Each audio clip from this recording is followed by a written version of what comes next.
स्वागतम सुस्वागतम. आजच्या या आगळ्या वेगळ्या समारंभात उपस्थित सर्व मान्यवरांचं आणि रसिक प्रेक्षकांचं मी समीरा गुजर मनपूर्वक स्वागत करते. आज आपण विलेपार्ल्यातील लोकप्रिय राजकीय पार्श्वभूमी असूनही मनाने खरे समाजसेवक असलेले नेते कैलासवासी डॉक्टर रमेश यशवंत प्रभू यांच्या जीवनपटाचा उलगडा करणार आहोत. त्यांच्याविषयीच्या असंख्य आठवणींचा स्मृतिपट पुस्तक रूपाने प्रकाशित होत आहे आणि त्यांच्या आयुष्यातील काही महत्त्वपूर्ण प्रसंगांचं आज नाट्यरूप सादरीकरणही इथे आपण पाहणार आहोत. विलेपार्लेकरांसाठी डॉक्टर प्रभू केवळ एक व्यक्तिमत्व नव्हते, ते विश्वास, आदर, प्रेम आणि हक्काचं प्रतीक होते. आज ते आपल्यासोबत नसले तरी तीच भावना आजही आपल्या मनात आहे. असं काय वैशिष्ट्य होतं त्यांच्यात? डॉक्टर, समाजसेवक, नगरसेवक, आमदार ही कामं इतरांनीही केली, पण डॉक्टर प्रभूंच्या वैयक्तिक, कौटुंबिक, सामाजिक आणि राजकीय आयुष्याचा अद्वितीय संगम त्यांना वेगळं ठरवतो. या बहुआयामी जीवनाची झलक पाहण्यासाठीच हा आजचा समारंभ. त्यांचं घराणं मूळचं मालवणच्या बांदिवड्याचं. आजोबा महालक्ष्मी मंदिराच्या परिसरात व्यापारी होते. वडील यशवंत प्रभूंनी पत्नी सुमित्रासह औषध वितरण कंपनी उभी केली आणि ती महाराष्ट्र, गोवा आणि कर्नाटकात नावारूपाला आणली. घराण्याला सामाजिक, क्रीडा, सैनिकी आणि राजकीय परंपरेचा वारसा होता. 9 मुलांपैकी चौथे रमेश यशवंत प्रभू. यांचा जन्म 17 मे 1939 रोजी झाला. रमेशचं गिरगावच्या विल्सन हायस्कूलमध्ये शिक्षण सुरू झालं. अभ्यासाबरोबर कॅरम, बॅडमिंटन, टेबल टेनिस, पोहणं अशा विविध खेळांमध्ये गोडी निर्माण झाली. या शालेय काळात जे मित्र जोडले गेले त्यांच्याबरोबरची मैत्री पुढे 50-60 वर्ष टिकली. शालेय शिक्षणानंतर ते ग्रँड मेडिकल कॉलेजमध्ये दाखल झाले. तिथेही अनेक नवे मित्र, नवी स्वप्न, नवे अनुभव. कॉलेज कॅन्टीन, कट्टे आणि इराणी हॉटेल्स ही त्यांच्या मैत्रीची ठिकाणं. अभ्यास, छंद, अडचणी, आनंद, स्वप्न सगळं इथेच मन मोकळं शेअर केलं जायचं. मस्त होता की नाही? काही नाही, मला अजिबात तुमचा विनोद आवडलेला नाही. अरे अप्रतिम विनोद होता. काहीतरी उगाच. बरं, चहा सांगतो. हो सांगा. बाबा, 2 चहा लवकर आण रे.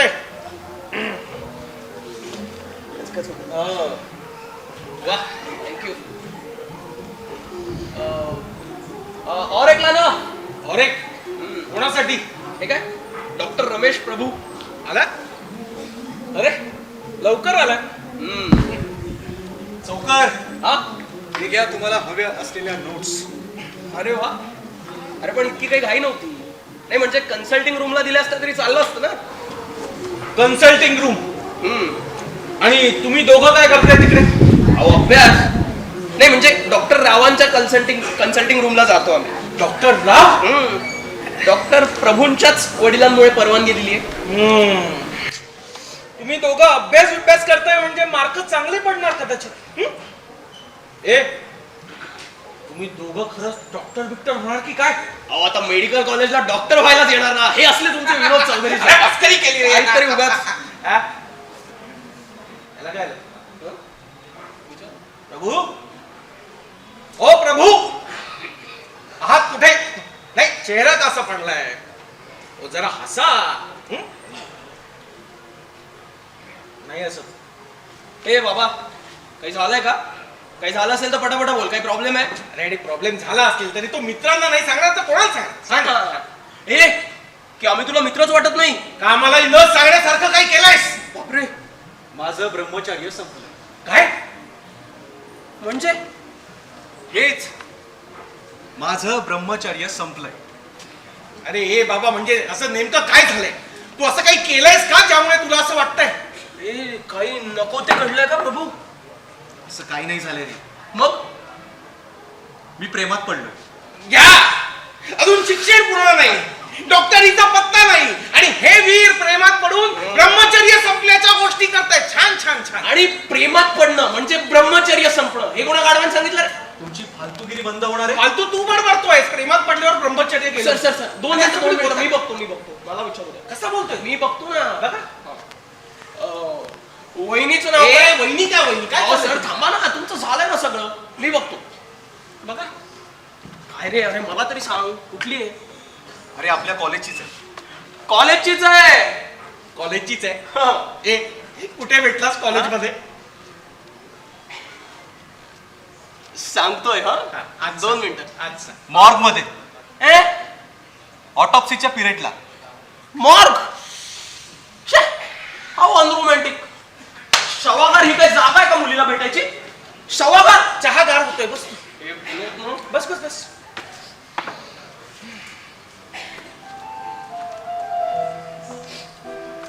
ती आणि मी पहिल्यांदा प्रॅक्टिकलला एकाच टेबलला भेटलो. मी तिला विचारलं, तू या सगळ्याचा अभ्यास केलास? तू what do you mean by तू? म्हणजे मी केंद्रीय मंत्री आणि खासदार गणपतराव तपासेंच्या 6 मुलांमधील सगळ्यात मोठी मुलगी आहे. मला ना घरी सुद्धा कोणी अरे तुरे करत नाही.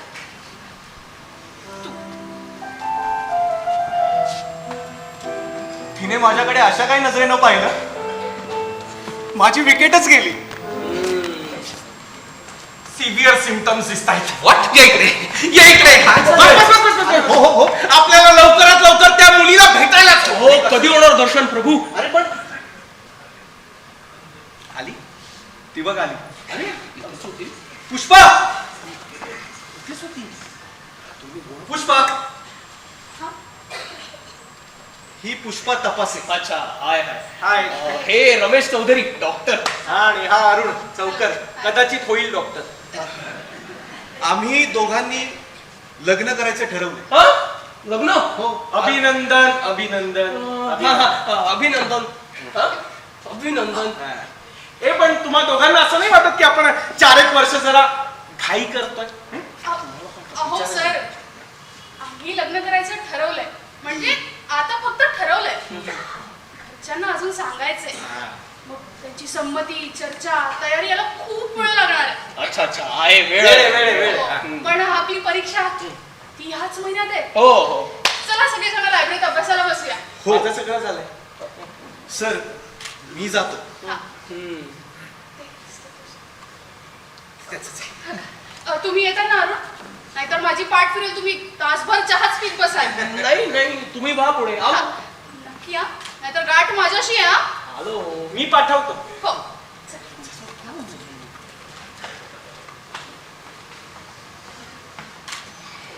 या रमेशला वेळ लागलाय.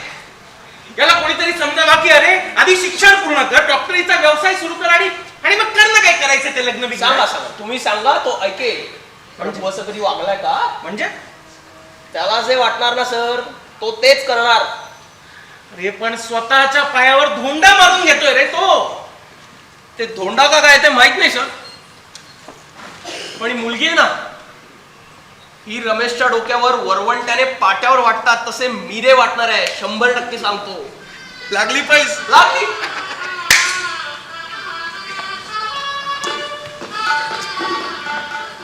ग्रँड मेडिकल कॉलेजच्या शवागारात शवविच्छेदनाच्या तासाला भेटलेल्या रमेश आणि पुष्पाने लग्नाचा निर्णय घेतला.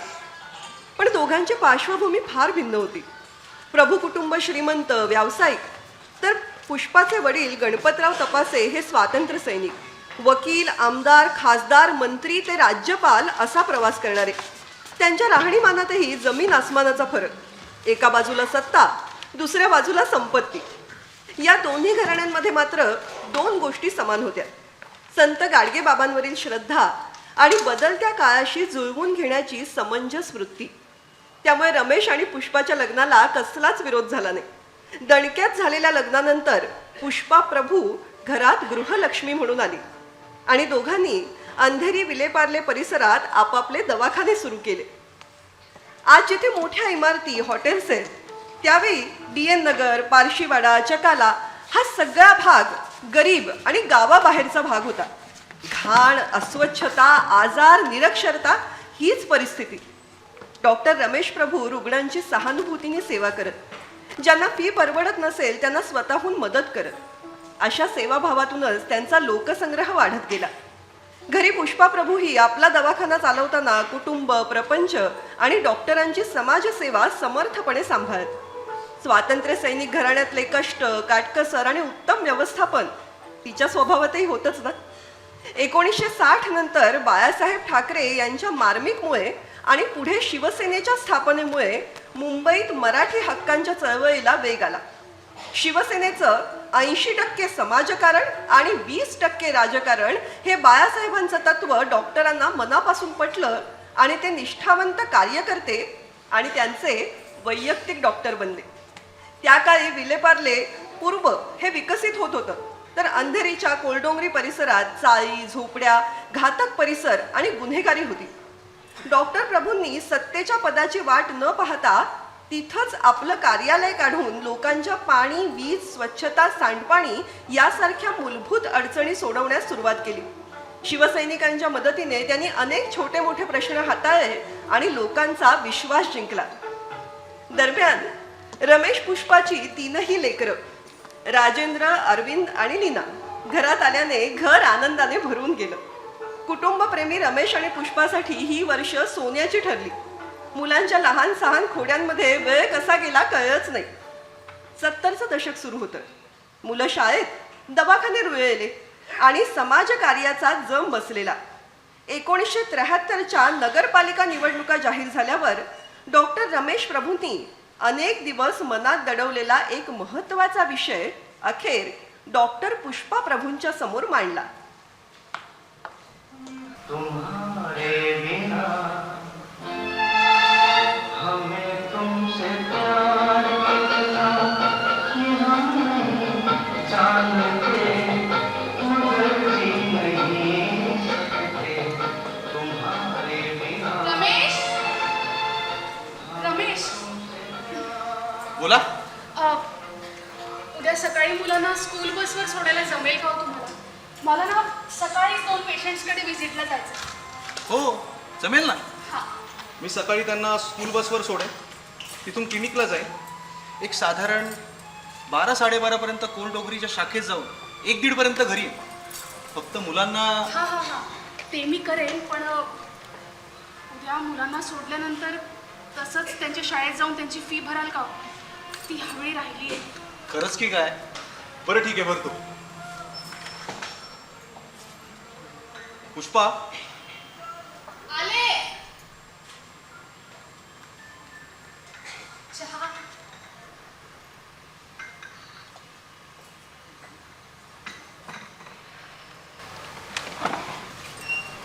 पुष्पा थोडा वेळ आहे का? एका महत्वाच्या विषयावर बोलायचं. अहो बोला ना. तसंही आज रविवारच आहे, संध्याकाळी क्लिनिक पण नाही आहे, वेळच वेळ आहे. बोला. म्हणजे बऱ्याच वर्षापासून एक विचार माझ्या डोक्यात येतो. म्हणजे तसं देवाच्या कृपेने आणि संतांच्या आशीर्वादानं आपलं सगळं काही नीट चाललं. आपण निवडलेला आपला डॉक्टरीचा व्यवसाय, त्यातून गोरगरीब रुग्णांना होणारी मदत, शिवसेनेत बाळासाहेब ठाकरेंसारख्या मोठ्या नेत्याचं मार्गदर्शन आणि एक डॉक्टर म्हणून त्यांच्यावरही उपचार आणि जितकी शक्य होईल तितकी या समाजाची सेवा. हो, बरोबरच बोलताय तुम्ही. मग आता काय करायचं मनात आहे तुमच्या?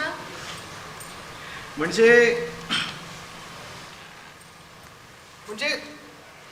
डॉक्टरीचा व्यवसाय बंद न करता पूर्णपणे पूर्ण वेळ मला राजकारणात पडण्याची इच्छा आहे. हा म्हणजे आता साहेबांनी सांगितलेलं 80% समाजकारण आणि 20% राजकारण हे सूत्र थोडंसं बदलून राजकारणातून 100% समाजकारण करता येईल असं मला वाटतं आणि ते करून पाहावं अशी माझी इच्छा. अहो पण समाजाच्या सेवेसाठी सत्तेची किंवा पदाची आवश्यकता नसते असं आपण कित्येकदा बोललोय ना. हो मग आताच असं का वाटतंय? पुष्पा, काही वर्षातला एक फरक माझ्या लक्षात आला. बरं. म्हणजे समाजाच्या सेवेसाठी कुठल्याही पदाची आवश्यकता नसते हे मोठमोठ्या समाज सुधारकांनी सांगितलंच आहे. पण ती सेवा, ती मदत लोकांपर्यंत वेळेत पोहोचवता यायला हवी. ती सेवा, ती मदत गरज संपल्यानंतर मिळून का उपयोग? पण जर का सत्ता आपल्या हातात असेल तर त्या किल्लीने अतिशय थंड कारभार असणाऱ्या प्रशासनाचे दरवाजे भराभर उघडता येतात.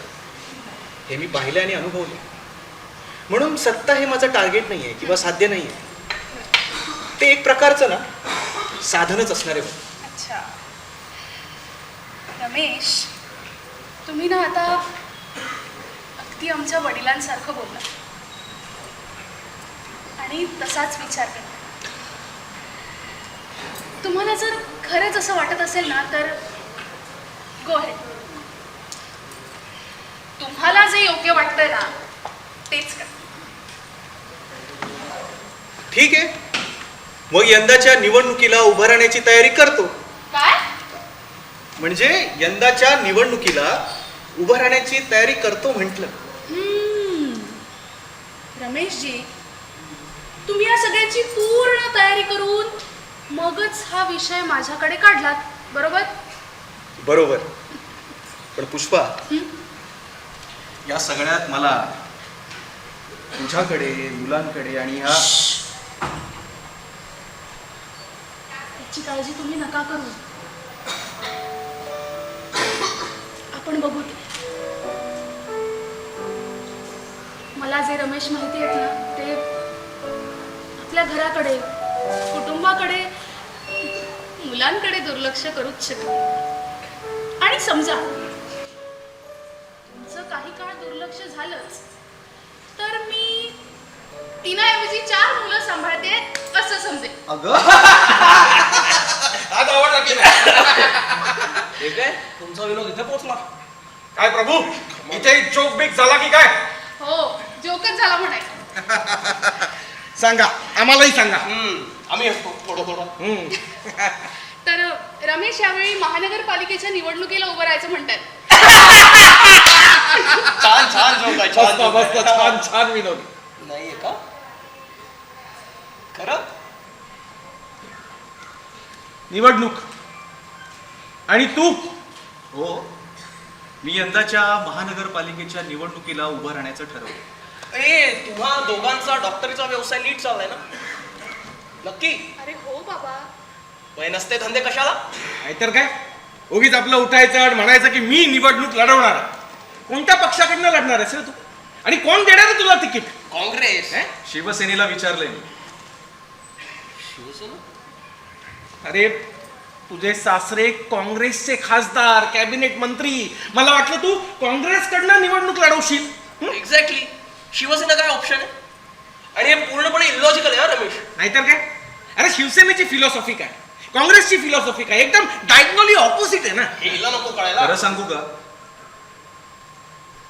बाळासाहेब ठाकरेंचे रोखठोक विचार म्हणजे 80% समाजकारण आणि 20% राजकारण हे तत्व मला 100% पटलं. मला एवढंच कळतं की माझ्या पार्ल्यातल्या मतदारसंघातल्या नागरिकांच्या घरातल्या नळातून पाणी यायला पाहिजे, गटारातून सांडपाणी वाहून जायला पाहिजे, रस्ते स्वच्छ असायला पाहिजे. नळ, गटार, रस्ते, न घर आणि ह्या 3 गोष्टी जो नीट सांभाळेल तो खरा नगरसेवक. आणि मी निवडून आलो तर मला एवढंच करायचं. त्यासाठी कुठल्याही मोठ्या फिलॉसॉफीची गरज असते असं मला वाटत नाही. आणि नुकताच माझ्या या निर्णयाला माझ्या बायकोने ग्रीन सिग्नल दिलेला आहे. का? हो म्हणालीस? घ्या.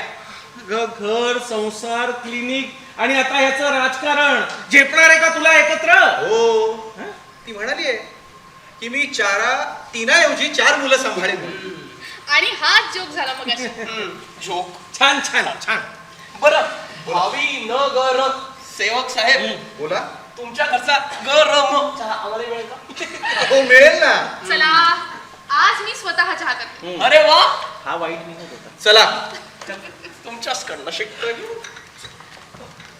शिवसेनेने डॉक्टर रमेश प्रभूंना उमेदवारी दिल्यावर त्यांचं आयुष्य अचानक बदललं. उमेदवारीचा अर्ज भरताच घरात न झालेल्या चर्चा, न भेटलेली माणसं, पोस्टर्स, बॅनर्स, सभा भाषणांचा गोंगाट असा मोठा व्याप सुरू झाला. वैयक्तिक निधी जवळजवळ नव्हताच.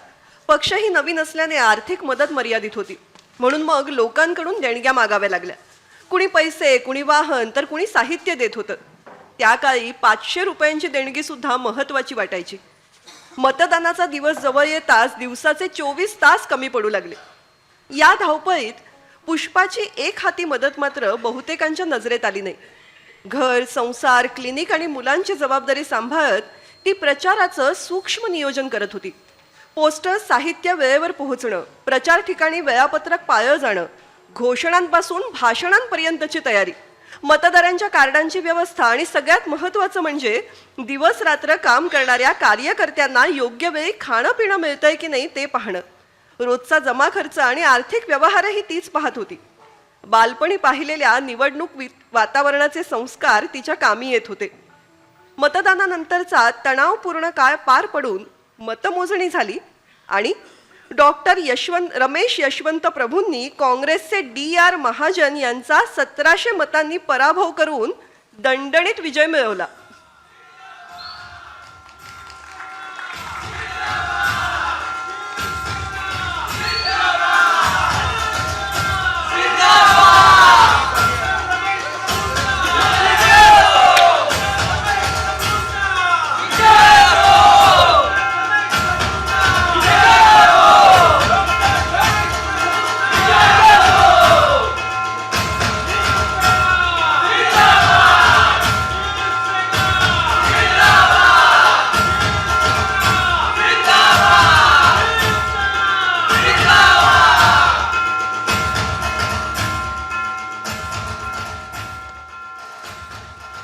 डॉक्टर विलेपार्ले पूर्व प्रभागाचे नगरसेवक झाले.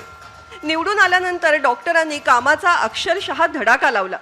लोकांच्या दैनंदिन समस्या सोडवणं आधीपासून सुरूच होतं. आता त्याची एक सिस्टीम तयार झाली. त्यांच्या कामाला चांगलाच वेग आला. पण त्यांच्या मनात फार पूर्वीपासून एक विचार होता. तो म्हणजे विलेपार्ल्यामध्ये ऑलिम्पिक साईजचा एक स्विमिंग पूल आणि त्याबरोबर एक उत्तम परिपूर्ण क्रीडा संकुल उभं राहायला हवं. नगरसेवक झाल्यानंतर या आपल्या स्वप्नासाठी डॉक्टरांनी प्रयत्न सुरू केले. क्रीडा संकुल उभं राहावं यासाठी डॉक्टरांनी 1973 मध्ये महापालिकेकडे प्रस्ताव मांडला.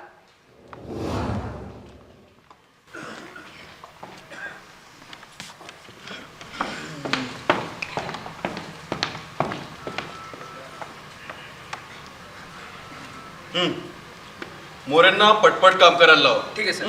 झालंय माझं. नमस्कार, मी डॉक्टर रमेश प्रभू, नमस्कार. नमस्कार. विलेपार्ले पूर्व विभागाचा नगरसेवक. अरे या. हे तुमच्यासाठी. धन्यवाद. बस.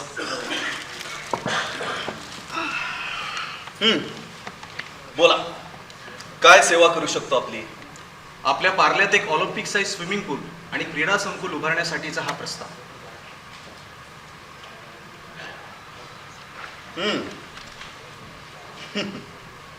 चांगला प्रस्ताव आहे. नक्कीच विचार करूयात आपण याच्यावर. धन्यवाद.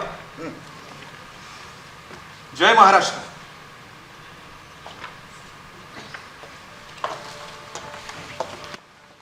डॉक्टरांनी क्रीडा संकुलाचा प्रस्ताव स्वीकार झाल्याची बातमी अत्यंत आनंदाने पुष्पाला आणि कार्यकर्त्यांना सांगितली. या संकुलाबाबत त्यांची स्पष्ट भूमिका होती. इथे बार किंवा कार्ड रूम नसणार, हा क्लब नव्हे, फक्त क्रीडेला समर्पित असं हे संकुल असेल. नगरसेवक झाल्यानंतर त्यांनी आणखी केलेलं एक महत्त्वाचं काम म्हणजे अंधेरी पुलाजवळील झोपडपट्टीत चालणाऱ्या वेश्या व्यवसायाचं उच्चाटन. 29 जून 1973 रोजी सकाळी शिवसैनिकांनी या वस्तीला घेरलं आणि 1 तासाच्या आत वेश्या आणि दलालांना त्यांच्या सामानासकट ट्रकने मुंबई बाहेर सोडण्यात आलं. त्यामुळे नित्यानंद नगर, विजयनगर आणि आजच्या संभाजीनगरमधील वातावरण सुरक्षित आणि शांत झालं. डॉक्टरांनी आजच्या सनसिटी थिएटरपासून अंधेरीपर्यंतच्या महात्मा गांधी रोड एक्सटेन्शनचं नाव बदलून शहाजीराजे मार्ग केलं. कोलडोंगरी वस्तीचे विभाग करून त्यांना शिवाजीनगर, संभाजीनगर आणि जिजामाता नगर अशी अधिकृत नावं दिली. या तिन्ही ठिकाणी रस्ते, गटारे, नाले अशा प्राथमिक ज्या सुविधा होत्या त्यांची पुनर्बांधणी करून सुधारणा केल्या. पोद्दारवाडी झोपडपट्टीतही अशाच सोयी केल्या. मतदारसंघात झालेल्या कामांचा वार्षिक अहवाल लोकांसमोर ठेवण्याची पद्धतही त्यांनी सुरू केली, ज्यामुळे कामामध्ये पारदर्शकता वाढली आणि जनतेचा विश्वास दृढ झाला. दरम्यान 1975 मध्ये देशात आणीबाणी लागू झाली.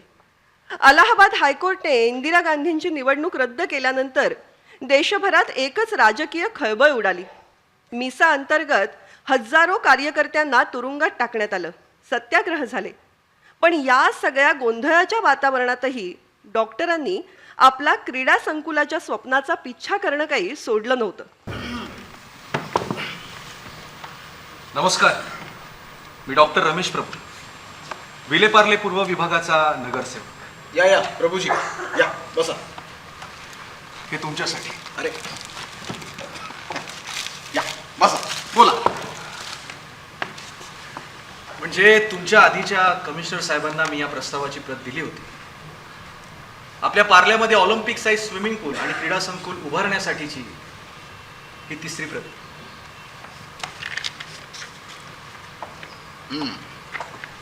मला हे सगळं सुरुवातीपासून बघायला हवंय, पण देशात आणीबाणी सुरू असल्यामुळे याला किती वेळ लागेल सांगता येत नाही.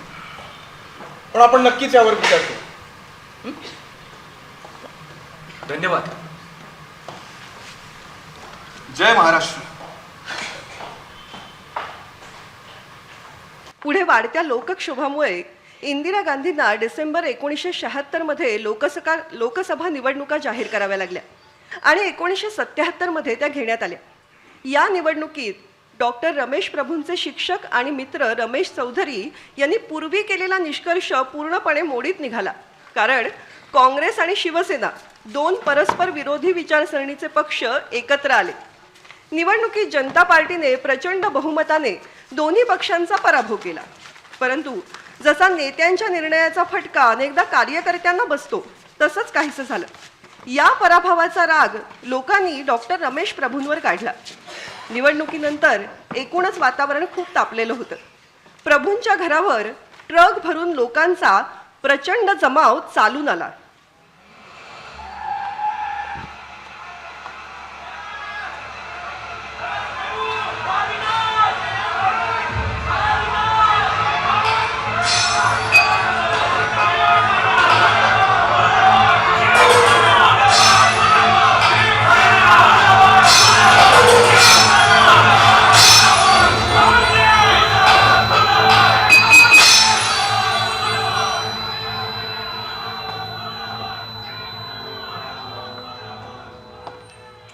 या घटनेच्या वेळी डॉक्टर घरी नव्हते. लहान मुलं घरातली घाबरून गेली होती. पुष्पाने त्यांना एका खोलीत बसवून शांत राहण्यास सांगितलं आणि स्वतः अत्यंत धीराने परिस्थिती हाताळली. जमावाचा उद्रेक ओसरला आणि लोक निघून गेले. त्या क्षणी पुष्पामधील नगरसेवकाची पत्नी, समाजसेविका आणि आई या सगळ्यांची ताकद जाणवली. डॉक्टर घरी आल्यावर हा प्रकार ऐकून त्यांच्या मनात एकाच वेळी अनेक विचार आले. हल्लेखोरांच्या हेतूबद्दलची शंका तर होतीच. आपण घरात असतो तर काय झालं असतं याची कल्पना, आणि कुटुंब याही परिस्थितीत सुरक्षित राहिल्याबद्दलची कृतज्ञता.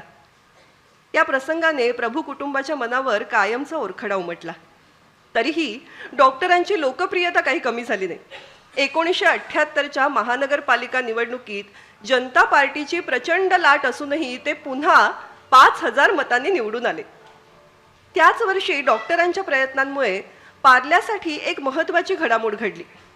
आज अग्रवाल मार्केट असलेल्या ठिकाणी मोठं मैदान आणि त्याच्या काठावर मोडकळीस आलेला मोर बंगला होता, मूळचा तेजपाल सेठांचा. पुढे त्या मैदानावर नाट्यगृह उभारण्याची योजना पुढे आली. विरोध आणि अडथळे असूनही डॉक्टरांनी हा प्रस्ताव पुढे नेला आणि महानगरपालिकेने नाट्यगृह पूर्ण केल्यानंतर बाळासाहेब ठाकरे यांनी त्याला मास्टर दीनानाथ मंगेशकर नाट्यगृह हे नाव सुचवलं आणि 24 एप्रिल 1978 रोजी आदरणीय बाळासाहेब ठाकरे आणि भारतरत्न लता मंगेशकर यांच्या हस्ते या नाट्यगृहाचं उद्घाटन झालं. डॉक्टर प्रभूंच्या चिकाटीमुळे पार्लेकरांना त्यांच्याच परिसरात हे सुंदर नाट्यगृह लाभलं. 1978 मध्ये पुन्हा निवडणुका आल्या आणि डॉक्टर प्रभू पुन्हा एकदा महापालिका आयुक्तांना भेटायला गेले. नमस्कार, मी डॉक्टर रमेश प्रभू. नमस्कार. विलेपार्ले पूर्व विभागातून मी सलग दुसऱ्यांदा निवडून आलेला नगरसेवक. म्हणजे तुमच्या आधीच्या कमिशनर साहेबांना मी हा प्रस्ताव दिला होता. आपल्या पार्ल्यामध्ये ऑलिम्पिक साईज स्विमिंग पूल आणि क्रीडा संकुल व्हावं यासाठीचा हा प्रस्ताव, याची ही 11वी प्रत.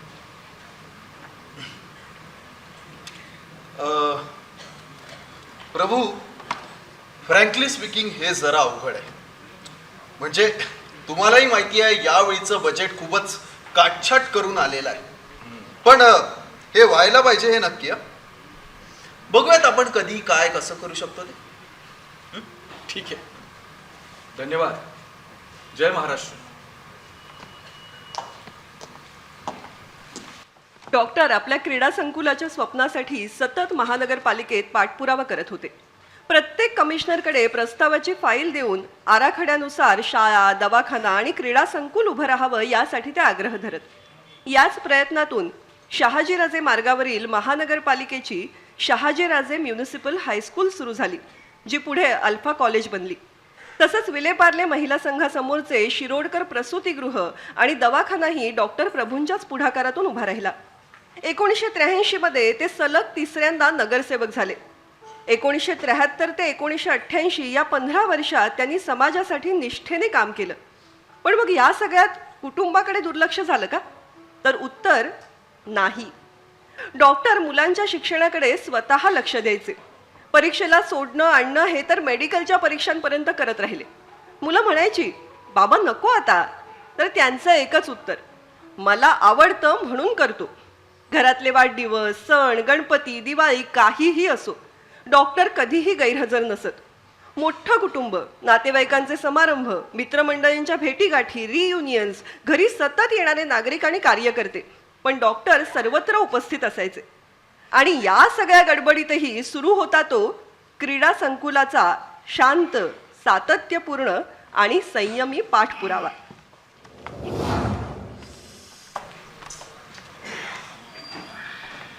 नमस्कार, मी डॉक्टर रमेश प्रभू, विलेपार्ले पूर्व विभागाचा सलग तिसऱ्यांदा निवडून आलेला नगरसेवक. या come in mister Prabhu. Yes, please sit. बोला. 1973 साली म्हणजे एक साधारण 8 ते 9 वर्षापूर्वी मी एक प्रस्ताव दिला होता. म्हणजे आपल्या पार्ल्यामध्ये ऑलिम्पिक साईज स्विमिंग पूल आणि क्रीडा संकुल व्हावं यासाठी. बर. त्या प्रस्तावाची ही 13वी copy.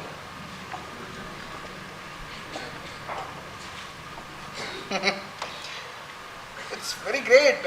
I mean that's very kind of you doctor. तुम्ही हे काइंड सगळं- असण्यासारखं काही नाहीये. मला फक्त हे जे प्रोजेक्ट आहे हे महानगरपालिकेच्या नियमाखाली आणि आराखड्याखाली झालं पाहिजे एवढंच वाटतं.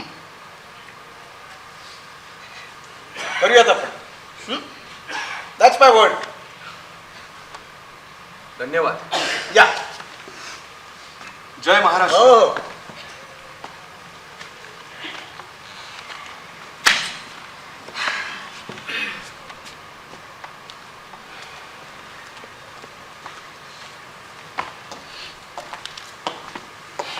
ही अशी टोलवाटोलवी सुद्धा डॉक्टर हसत स्वीकारायचे. माणसांची नातं जोडणं, कष्ट आनंदाने पेलणं या 2 गुणांमुळे ते सतत यशस्वी ठरत. त्यांना वाटायचं परमेश्वराने दिलेल्यातला काही भाग हा समाजाला द्यायलाच हवा. पण डॉक्टरांच्या यशाच्या मुळाशी अजून एक गुप्त कारण होतं. त्यांच्या घरातली अष्टभुजा गृहलक्ष्मी पुष्पा. जशी प्रयागराजला गंगा यमुना सरस्वतीचा संगम आहे, त्यातली सरस्वती गुप्त आहे ना, तशीच डॉक्टरांच्या आयुष्यातली ही सरस्वती. न दिसणारी पण शक्ती देणारी. घर सुरळीत चालावं, डॉक्टरांचं मन प्रसन्न राहावं, योग्य निर्णय त्यांच्याकडून घेतले जावेत यासाठी त्यांच्या मागे शांतपणे उभी असलेली ही शक्ती म्हणजे पुष्पा. डॉक्टर अरुण सौकरांचं तर ठाम मत होतं, पुष्पा दिसते साधी, पण रमेशच्या डोक्यात कल्पना, हट्ट आणि ध्येय बनवणारी हीच. एकदा तिच्या मनात आणि मग रमेशच्या मनात एखादी गोष्ट शिरली की ती पूर्ण होणारच. 1987-88 ही वर्ष डॉक्टर प्रभू, त्यांचं कुटुंब आणि खरं तर संपूर्ण मुंबईसाठी मोठा टर्निंग पॉइंट ठरली. 2 एप्रिल 1987 रोजी डॉक्टर रमेश प्रभू मुंबईचे महापौर झाले. पार्ल्यात उत्सव साजरा झाला, फटाके, ढोल ताशे, मिरवणुका. पण डॉक्टरांनी याला सन्मानापेक्षा जबाबदारी मानलं. लवकरच ते कुटुंबासह शिवाजी पार्कच्या महापौर बंगल्यात राहायला गेले. महापौर म्हणून त्यांनी पायाभूत सुविधा, शिक्षण, आरोग्य, पर्यावरण, सुशोभीकरण यासाठी अनेक उपक्रम राबवले. त्यात सगळ्यात महत्त्वाचा उपक्रम म्हणजे मुंबईतली पोलिओ निर्मूलनाची मोहीम. लाखो बालकांना लस देण्यात आली. या प्रचंड कामांच्या गर्दीतही डॉक्टर क्रीडा संकुलाचं स्वप्न काही विसरत नव्हते. विक्रम वेताळातल्या विक्रमाप्रमाणे ते प्रस्तावाची नवी फाईल घेऊन पुन्हा एकदा कमिशनरकडे निघाले. नमस्कार, मी डॉक्टर रमेश प्रभू. नमस्कार नमस्कार साहेब. अहो मी तुम्हाला ओळखत नाही का? या ना, या या. हे तुमच्यासाठी. धन्यवाद धन्यवाद साहेब. या ना, बसा बसा.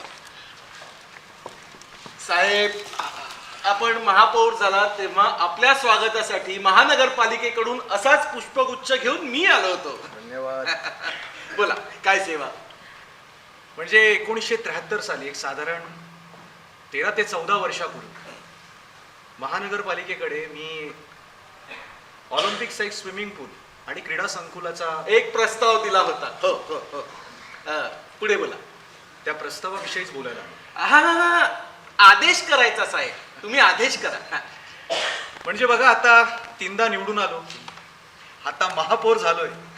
अहो किमान आत्ता तरी 100% होणार साहेब. आपलं काम 100% होणार.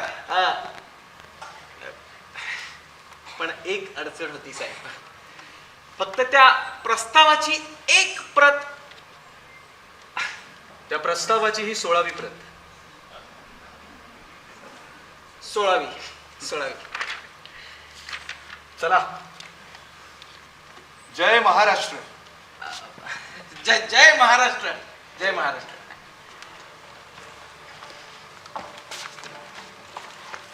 मुंबईतलं प्रदूषण कमी व्हावं, पर्यावरणाचा तोल काहीसा सांभाळला जावा आणि हे करत असताना आपोआपच सुशोभीकरणही व्हावं, याचा एक चांगला उपाय डॉक्टरांना सुचला. त्या दृष्टीने लोकांशी चर्चा, बैठका, मीटिंग सुरू झाल्या. महापौर पदाची सूत्र हाती घेतल्यापासून आपोआपच डॉक्टरांना भेटण्याची आणि त्यांची काम करण्याची जागा झाली होती. एकतर महानगरपालिकेतलं त्यांचं कार्यालय किंवा महापौर बंगला. याच महापौर बंगल्यात एक दिवस शिवसेनेचे ज्येष्ठ नेते सुभाष देसाई आणि पालिकेचे काही अधिकारी यांची एक बैठक जमली. साहेब. नमस्कार साहेब. नमस्कार. विषय असा आहे की आपल्या मुंबईत वाढती वाहनांची संख्या, वाढती लोकसंख्या आणि त्यामुळे वाढणारं प्रदूषण आपल्या सगळ्यांनाच माहिती आहे. मला असं वाटतं की संपूर्ण मुंबईत जर वृक्ष लागवड केली तर कदाचित हे प्रदूषण आपल्याला आटोक्यात आणता येईल आणि एक शहर असून हरित क्षेत्र तयार होईल आणि आपोआप या शहराचं सुशोभीकरण सुद्धा. छान कल्पना आहे. पण वन विभागाचं काय मत? साहेब, मला वाटतं हा खूप मोठा आणि महत्वाकांक्षी प्रकल्प आहे. मोठा म्हणजे कुठल्या दृष्टीने? म्हणजे साहेब, सगळ्याच दृष्टीने. लागवड करायच्या क्षेत्राची मोजमापणी असू द्या, तिथे लागणाऱ्या रोपांची संख्या असू द्या. तर एवढी रोपे शहराच्या आणि राज्याच्या वन विभागाकडे आहे का हे तपासून पाहावे लागेल सर. आणि एवढा मोठा खटाटोप करायचा म्हटलं तर मनुष्यबळ आलं, पैसा आला. सर तुम्हाला काही बोलायचं आहे? हा, म्हणजे ढोबळ मनाने 2-2.5 लाख रोपं लागतील आपल्याला आणि एवढी रोपं वन विभाग उपलब्ध करून देईल असं जरा अशक्य वाटतंय. आणि ही रोपं आपल्याला हवी असतील तर ती खाजगी नर्सऱ्यांकडून मिळवावी लागतील. शिवाय ही रोपं लावल्यावरती त्यांना एक 8 महिने ते वर्षभर तरी पाणी घालावं लागेल आणि त्याच्यासाठी लागणारे टँकर्स, मनुष्यबळ आणि एवढं जरा. रमेशजी, हे म्हणतायत ते तसं बरोबर आहे. मोठा आणि महत्वाकांक्षी प्रकल्प तर आहे. बरं ठीक आहे, आपण बोलल्याप्रमाणे या प्रकल्पाच्या खर्चाचा अंदाज मला लवकरात लवकर. हा साहेब, तो भरपूर असणार आहे. देसाई साहेब, आणखीन एक गोष्ट आहे. बोला. म्हणजे पश्चिम द्रुतगती मार्गावर म्हणजे आत्ताचा वेस्टर्न एक्सप्रेस हायवे, वांद्र्यापासून ते दहिसरपर्यंत दुतर्फा झाडे लावायची. अतिशय उघडा आणि बोडका रस्ता दिसतो. वांद्रा ते दहिसर? हा, म्हणजे 26 किलोमीटरचा पट्टा आहे रमेशजी. त्याच्या दुतर्फा झाडं लावायची झाली तर तिथेच किती रोपं लागतील काय? हो साहेब, म्हणजे साधारण साधारण 8-10 हजार रोपं लागतील. ठीक आहे. मग समजा ही जबाबदारी आम्ही घेतली तर? आम्ही म्हणजे आम्ही शिवसैनिकांनी. अरे वा. हो साहेब, मग तर काम उत्तमच होईल समजा. ठीक आहे, मग तुम्ही म्हटल्याप्रमाणे इतर ठिकाणी लागवडीसाठी जो काही खर्च लागतो त्याचा अंदाज मला लवकरात लवकर द्या. आणि हो, हा उपक्रम आपल्याला जेवढ्या लवकर शक्य होईल तेवढ्या लवकर आपण कार्यान्वित करू. बिलकुल साहेब, सगळ्या उपक्रमाचा मी खर्च लगेच काढून देतो ना. हो. हा, चालेल. या. पण तो खर्च जरा लवकर द्या. हा हो सर. बरं रमेशजी, आम्ही पण निघतो. बरं साहेब, मला या कामात प्लीज मदत करा. हो, कारण तुमच्याशिवाय हायवेच्या दुतर्फा झाडे लावणे म्हणजे एकाच दिवशी एकाच वेळी शक्य नाही.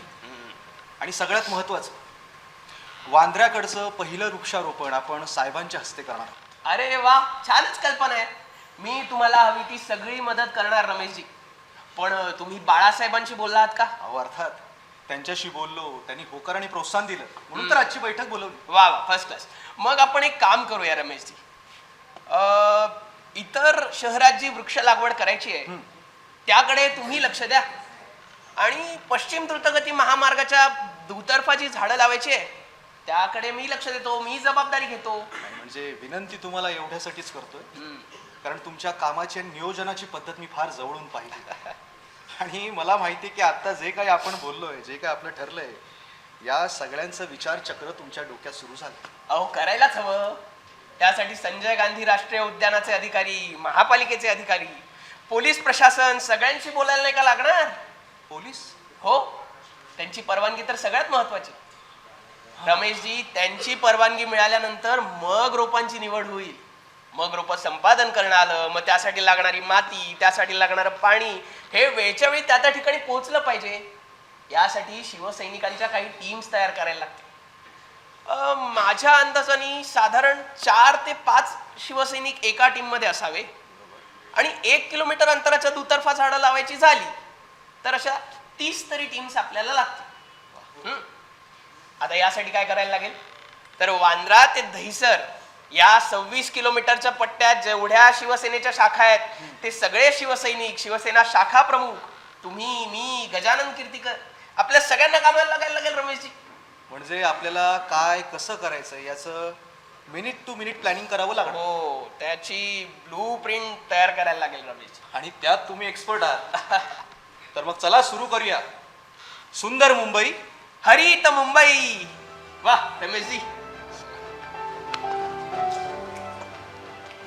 टाळ्या वाजवायला काही हरकत नाही.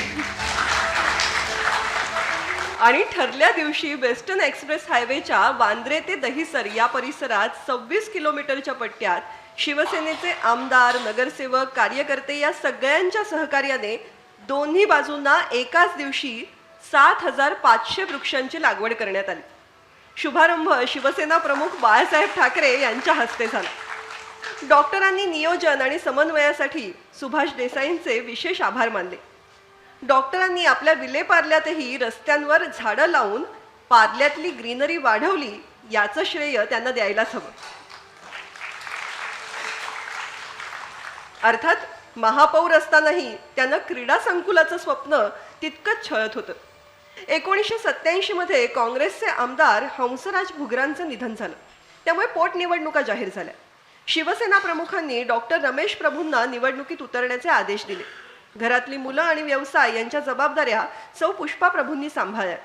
YS प्रभू प्रायव्हेट लिमिटेड ही औषध वितरण कंपनी नुकसानीत होती. पुष्पाने ती पुनरुज्जीवित करून नफा देणारी ठरवली. निवडणुकीसाठी प्रचार आणि रणनीतीचं काम श्री सुभाष देसाईंकडे देण्यात आलं.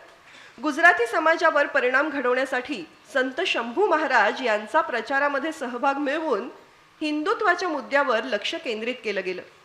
त्यावेळी सेना भाजपा युती नव्हती. भाजपाने प्राणलाल बोरांना पाठिंबा दिला होता. शिवसेना स्वबळावर ही निवडणूक लढली आणि प्रभावी प्रचार व त्या प्रचारादरम्यान बाळासाहेबांनी त्यांच्या शैलीत केलेल्या रोखठोक आणि त्याहीपेक्षा थोड्या तिखट भाषणांमुळे डॉक्टर रमेश प्रभू त्या पोटनिवडणुकीत 10,000हून अधिक मतांच्या फरकाने विजयी झाले.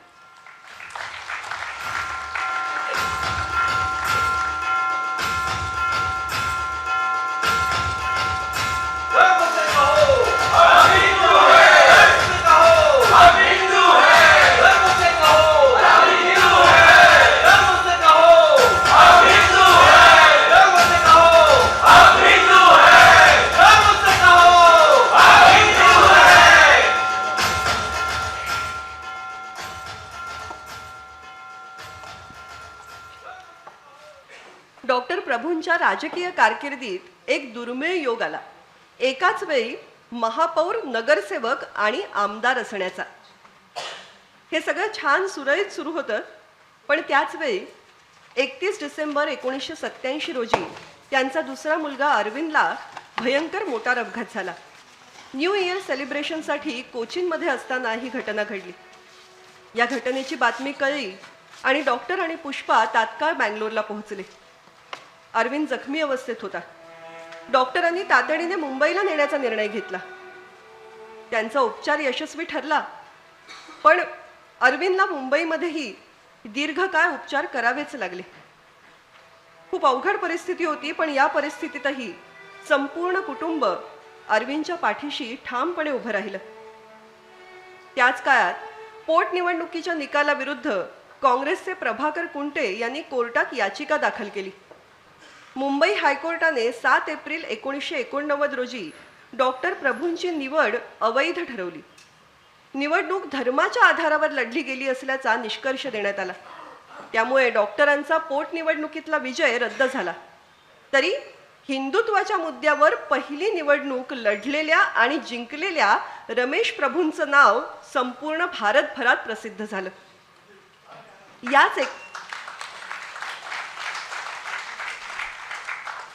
1989 साली अयोध्येतील राम जन्मभूमी शिलान्यास घडला आणि पुढे 6 डिसेंबर 1992ला बाबरी मस्जिद पडली. त्यामुळे डिसेंबर 1992 आणि जानेवारी 1993 या 2 महिन्यात 2 वेळा देशभरात हिंदू मुसलमान दंगली उसळल्या. या तणावाच्या काळात हिंदुत्वाच्या मुद्द्यावर निवडणूक लढणाऱ्या डॉक्टर प्रभूंना झेड सिक्युरिटी देण्यात आली. पण तरीही डॉक्टर घराबाहेर पडले म्हणजे घरच्या मंडळींना टेन्शन येत होतं. ते येणं स्वाभाविकही होतं. पुढे ते वातावरण हळूहळू निवळलं आणि नंतर 1994-95 मध्ये एक दिवस अचानक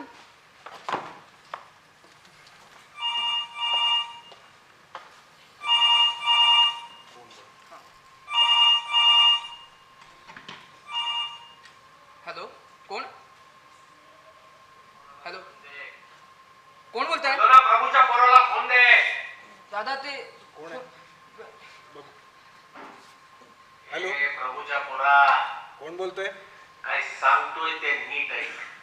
तुझ्या बापाला, त्या रमेश प्रभूला कोणीतरी गोळी घातली आहे. काय? कोण बोलताय तुम्ही? हिंदू हिंदू करून भरभरत होता ना. बघा, तुम्ही आता ह्या हॅलो, कोण बोलतोय? हॅलो हॅलो, देसाई सरांना फोन लाव.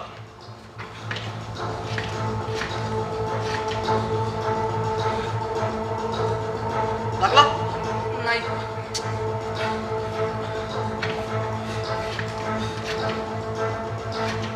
लागतोय का?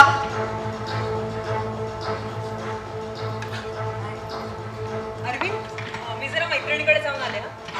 लीना, लवकर ये. हो, येते.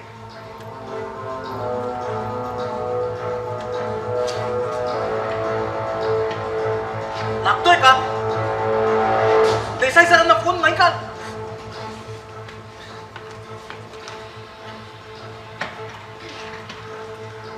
ताई, काय रे? अरे बाळा, बरं आहेस ना बाळा? हो, हा, बघ काय हवंय नको. होतंय. दादा, पाणी. नको नको अरे पाणी पी राजा. नको.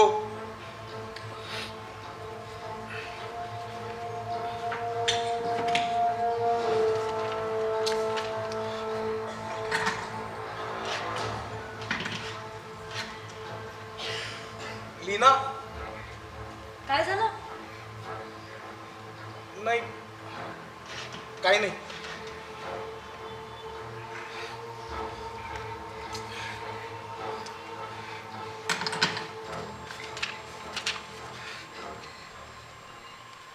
बाबा, बाबा, बाबा, बाबा, काय झालं?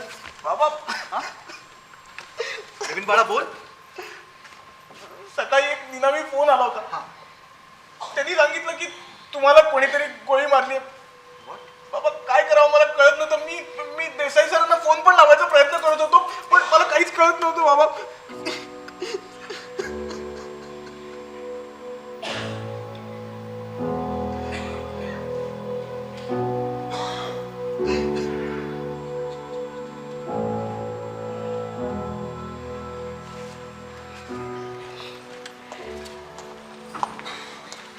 परीक्षा पाहणारे असे कितीतरी अवघड प्रसंग येऊन गेले, पण प्रभू कुटुंबीय नेहमीच अशा प्रसंगांसमोर धैर्याने उभे राहिले. आधी नगरसेवक आणि मग आमदार असलेल्या डॉक्टर प्रभूंनी केलेली कामं पाहता आपल्या लक्षात येतं की त्यांचं समाजाच्या विविध अंगांकडे लक्ष असेल. लोकांच्या प्राथमिक गरजा, पायाभूत सुविधा, एक डॉक्टर म्हणून लोकांच्या आरोग्यविषयक गरजा, मग लहान मुलांना पोलिओचे डोस देण्याच्या उपक्रमापासून एड्सच्या रोग्यांवर उपचार करणाऱ्या मेडिकल स्टाफला संसर्ग होऊ नये यासाठी प्रयत्न करण्यापर्यंत. त्याच दृष्टिकोनातून पुढे बाबासाहेब गावडे हॉस्पिटलची निर्मिती झाली. हे तर सगळं ते करतच होते, पण याबरोबर प्रदूषण रोखण्यासाठी आणि पर्यावरणाचा समतोल राखण्यासाठी मुंबईभर झाडं लावण्याचा उपक्रम त्यांनी राबवला, तर पार्लेकरांची सांस्कृतिक गरज पूर्ण व्हावी यासाठी यासारखं नाट्यगृह उभं केलं. याशिवाय आपल्या इतिहासाबद्दल त्यांना अतिशय अभिमान होता. तो वारसा आपण पुढच्या पिढ्यांना द्यायला हवा हा विचार होता.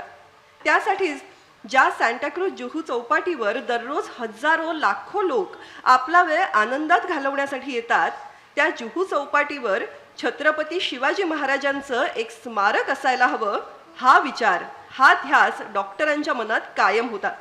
त्यासाठी स्थापन केल्या गेलेल्या छत्रपती शिवाजी महाराज स्मारक समितीने पुढाकार घेऊन सांताक्रूज जुहू येथे शिवाजी महाराजांचं अतिशय देखणं शिल्प उभं केलं. एका जलदुर्गाच्या बुरुजावर तोफे शेजारी उभे असलेले भारतीय आरमाराचे जनक असे छत्रपती शिवाजी महाराज, त्यांच्याबरोबर छोटे संभाजीराजे आणि आरमाराचा कोणी मायनाक भंडारी सारखा अधिकारी जो महाराजांना दूर समुद्रातलं एखादं गलबत दाखवत आहे, अशा आशयाच्या या शिल्पाचं दिनांक 3 डिसेंबर 1997 रोजी श्री बाळासाहेब ठाकरे यांच्या हस्ते अनावरण झालं.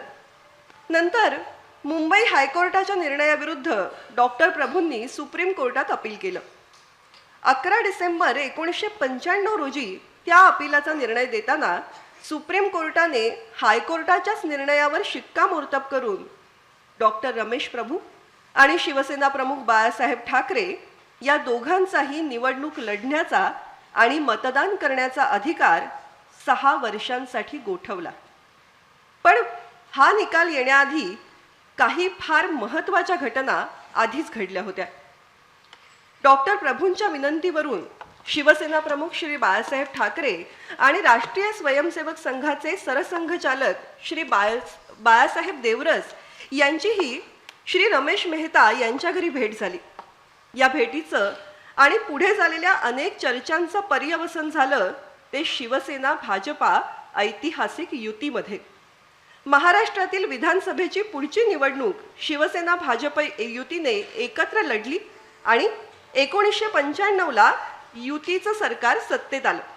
श्री मनोहर जोशी मुख्यमंत्री तर श्री गोपीनाथ मुंडे उपमुख्यमंत्री झाले.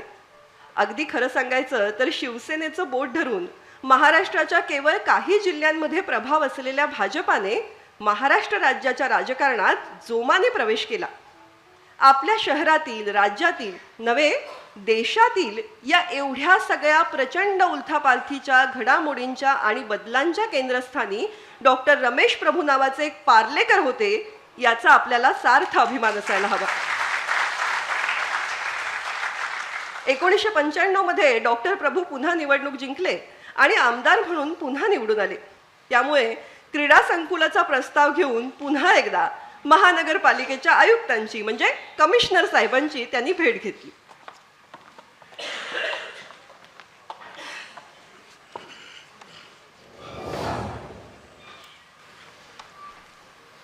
नमस्कार, मी डॉक्टर रमेश प्रभू. सर नमस्कार, बसा बसा बसा. साहेब, पहिले तर तुमचं अभिनंदन. तुम्ही मांडलेला प्रस्ताव हा मंजूर झालेला आहे. फक्त काही किरकोळ फॉर्मॅलिटीज आहेत, त्या एक वेळ आपण पूर्ण केल्यात की मग त्या प्रस्तावाची फाईल. साहेब, आता तुमचं काम झालं असं समजा आणि तयारीला लागा. अभिनंदन तुमचे.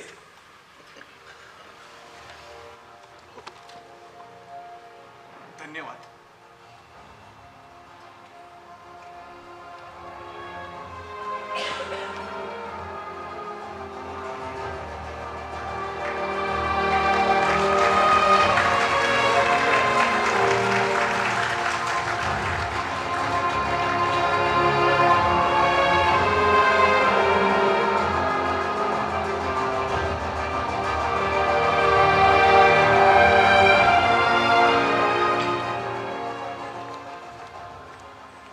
1973 ते 1996 23 वर्षाच्या काळात डॉक्टर प्रभूंनी समाजासाठी चिकाटीने, संयमाने आणि आत्मविश्वासाने काम केलं. 3 वेळा नगरसेवक, 2 वेळा आमदार, महापौर असलेल्या व्यक्तीने स्वतःसाठी नाही तर समाजासाठी क्रीडा संकुल, नाट्यगृह, हॉस्पिटल, पर्यावरण संवर्धन, झाडं लावणं आणि इतर अनेक जनहिताचे उपक्रम राबवले. 1997 मध्ये क्रीडा संकुलाची स्थापना झाली. संकुलात जॉगर्स पार्क, स्विमिंग पूल आणि इतर अनेक क्रीडा सुविधा उभारल्या गेल्या. संकुलाचं नाव प्रबोधनकार ठाकरे यांच्यावर ठेवण्यात आलं. 25 वर्षांच्या धैर्य आणि प्रयत्नांमुळे ही इच्छा प्रत्यक्षात आली.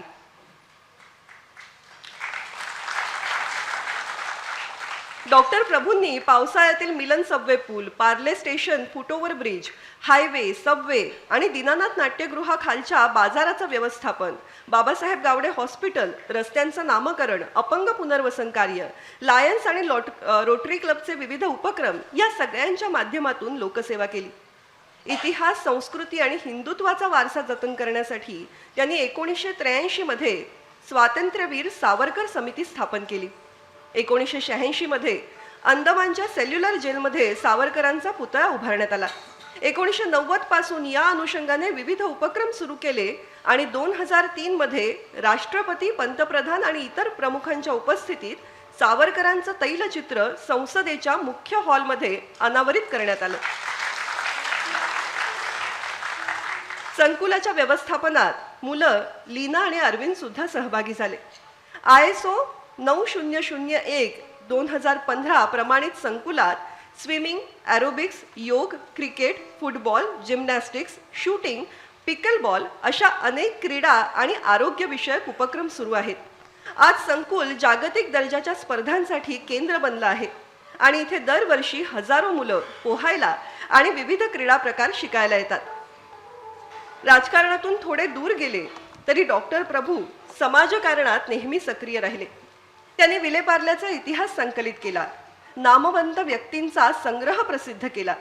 त्यांची कार्यपद्धती, विचारसरणी आणि सौ पुष्पा यांच्या साथीतून लोकसेवा, क्रीडा, शिक्षण, संस्कृती आणि आरोग्य यांचा नेहमीच संगम साधला गेला. डॉक्टर रमेश प्रभू ही एक कुटुंबवत्सल, समाजाभिमानी, लोकप्रिय आणि एक सुसंस्कृत व्यक्तिमत्व म्हणून कायमच स्मरणात राहतात. समाजासाठी काहीतरी करून दाखवण्याची जिद्द, लोकांचं जीवनमान उंचावण्याची धडपड आणि विकासाकडे पाहण्याची दृष्टी या 3 गोष्टींच्या आधारावर डॉक्टर रमेश प्रभू यांनी मुंबईत आणि मुंबईकरांच्या मनात एक अजरामर अशी सामाजिक ऐतिहासिक परंपरा निर्माण केली. बाबासाहेब गावडे रुग्णालय, शहाजीराजे हायस्कूल, दीनानाथ मंगेशकर नाट्यगृह, स्वातंत्र्यवीर सावरकर स्मारक, शिरोडकर प्रसूतिगृह, प्रबोधनकार ठाकरे क्रीडा संकुल. डॉक्टर रमेश प्रभू यांचं कार्य म्हणजे फक्त इमारती उभारणं नव्हे तर आशांचे दिवे पेटवणं होतं. शिक्षण, आरोग्य, संस्कृती, क्रीडा आणि राष्ट्राभिमान या 5ही क्षेत्रांमध्ये त्यांनी घडवलेली भक्कम पायाभरणी आजही समाजाला दिशा दाखवते. त्यांच्या या सामाजिक वारशामुळेच ते नेते म्हणून नव्हे तर जनतेचा माणूस म्हणून कायम स्मरणात राहतात. 1995 साल भारतीय राजकारणातील एक टर्निंग पॉइंट. सर्वोच्च न्यायालयाचा ऐतिहासिक निकाल जाहीर झाला आणि या निकालाने 2 मोठी नावं, रमेश प्रभू आणि बाळासाहेब ठाकरे यांचे मतदानाचे अधिकार, या निकालानं 2 मोठी नावं, रमेश प्रभू आणि बाळासाहेब ठाकरे यांचे मतदानाचे अधिकार आणि निवडणूक लढवण्याचे हक्क रद्द झाले. एक क्षणभर सगळं थांबल्यासारखं झालं. राजकीय वर्तुळात खळबळ माजली. पण याच निर्णयातून घडून आला एक नवा अध्याय. रमेश प्रभूंनी ही दिलेली आहुती ऐतिहासिक ठरली. ती होती एका नेतृत्वाची, एका विचाराची आणि एका चळवळीची ताकद देशभर पसरवून देणारी आहुती. रमेश प्रभू हे नाव अचानक संपूर्ण देशात घुमू लागलं आणि मग 1995च्या निवडणुका आल्या. या पार्श्वभूमीवर शिवसेनेने अभूतपूर्व विजय मिळवला. महाराष्ट्राच्या राजकीय पटलावर शिवसेना आणि भाजपाचं ऐतिहासिक गठबंधन जन्माला आलं. आजच्या या प्रवासाच्या शेवटी आपण नतमस्तक होतो ते या सगळ्याच व्यक्तिमत्वांसमोर. ज्यांनी संघर्षाला शस्त्र बनवलं, अडचणींना पायरी बनवलं आणि आपल्या कार्यानं समाजाच्या मनात अजरामर स्थान निर्माण केलं, त्यांच्याविषयीची ही आमची कृतज्ञतापूर्वक वंदना. डॉक्टर श्री रमेश प्रभू, ज्यांच्या धैर्याने इतिहासाला नवं वळण मिळालं आणि त्यांच्यासोबत सदैव ठाम समर्थपणे उभ्या राहिल्या डॉक्टर सौ पुष्पा प्रभू, ज्यांच्या शांत शक्तीने आणि पाठिंब्याने या प्रवासाला खऱ्या अर्थाने बळ दिलं, आपणा दोघांनाही आमचं अभिवादन आणि मनःपूर्वक प्रणाम.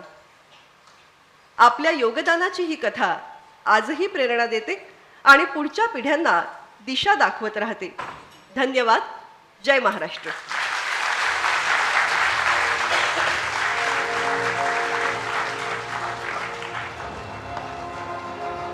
यानंतर सहभागी सर्व कलाकारांना मंचावर आमंत्रित करते.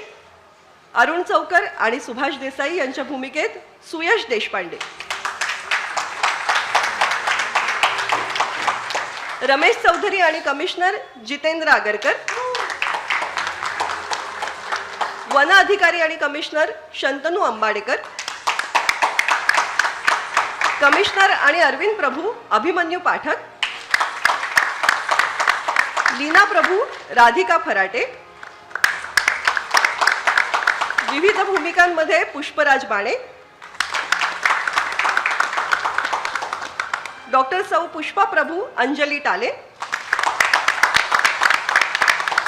आणि डॉक्टर श्री रमेश प्रभू रोहित मोरे.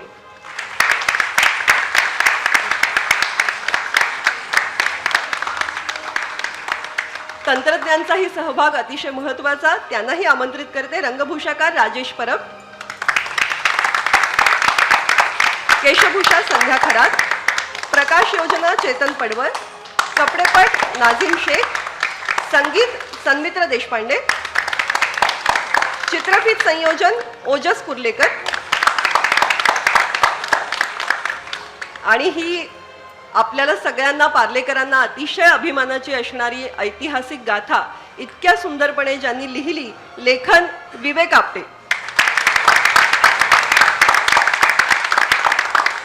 दिग्दर्शन सहाय्य सुयश देशपांडे आणि या सगळ्याचे सूत्रधार कॅप्टन ऑफ द शिप दिग्दर्शक जितेंद्र आगरकर.